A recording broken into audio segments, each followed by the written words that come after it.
Hi, this is Corinne again. I'm going to be talking to you in our last video here about the private chat. So in our last two videos that you watched, we talked about the side channel in the whole group and we talked about the side channel in the small group.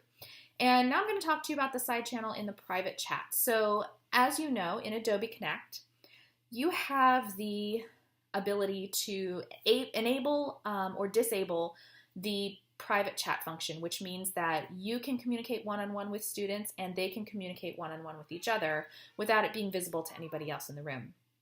Now, a lot of instructors are very leery of the private chat because they're worried that by giving their students the ability to talk privately with each other, that they're just going to get distracted and be doing the equivalent of passing notes in class. But I hate to break it to you, they can do that without the private chat. If they are on Facebook or any other form of social media, they can chat with each other just fine without the private chat enabled. So disabling that doesn't really make much of a difference in terms of their ability to, quote, pass notes in class. However, if you turn it on, it has a lot of benefits. So the first thing is it allows for one-on-one discussion with you, the instructor. This is really critical. I've had a lot of students reach out to me via the private chat with things that were of great importance to them.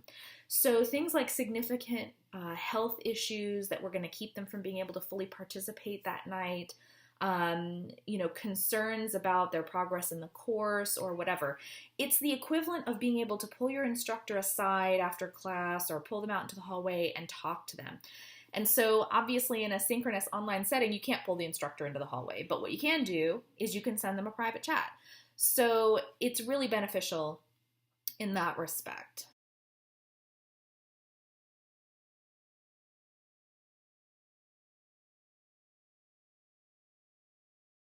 The second thing is that this allows students to ask each other questions that they don't want to ask the whole class. So sometimes, as you know, students will be nervous to ask a question because they'll feel like they should know something already. And so they don't want to ask the whole class because they feel embarrassed that they don't know, what reading you're looking at, or they don't remember the definition for a term. Allowing them to ask each other questions that way, it removes that embarrassment factor because they can just ask whoever it is in the class that they have a rapport with, get their question answered, and move on.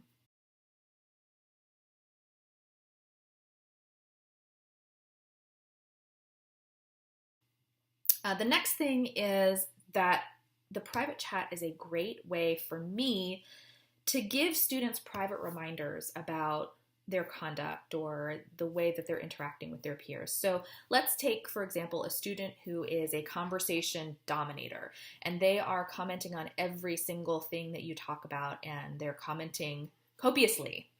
Well, the private chat is a great way for you to just give them a little reminder that they should make sure to give their peers time to contribute to the discussion as well without embarrassing them in front of the whole class.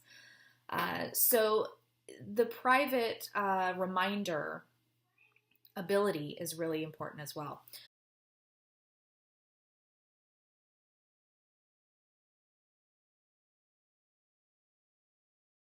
And then finally, I've seen a lot of benefit from being able to use the private chat with students whose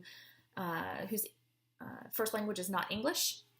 So sometimes students will send the instructor a message and say, I want to say this. Does this make sense?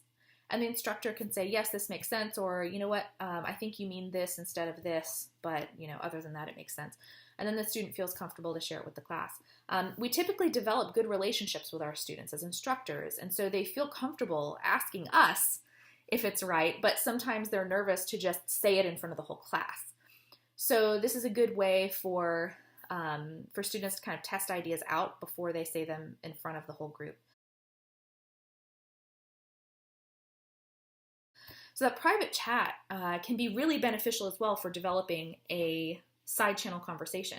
So if you can facilitate it effectively, then you can have a really beneficial side channel conversation happening in the whole group, in the small group, and in the private chat. So take these ideas and use them, try them out, see if they work for your classroom, and then let us know. Let us know how it works. We are continuing to research this to see if, in what ways we can really use this chat effectively as a side channel in these synchronous online classrooms to build a really unique and effective kind of learning experience. So thanks for watching the videos, and let us know if you have any questions. Bye.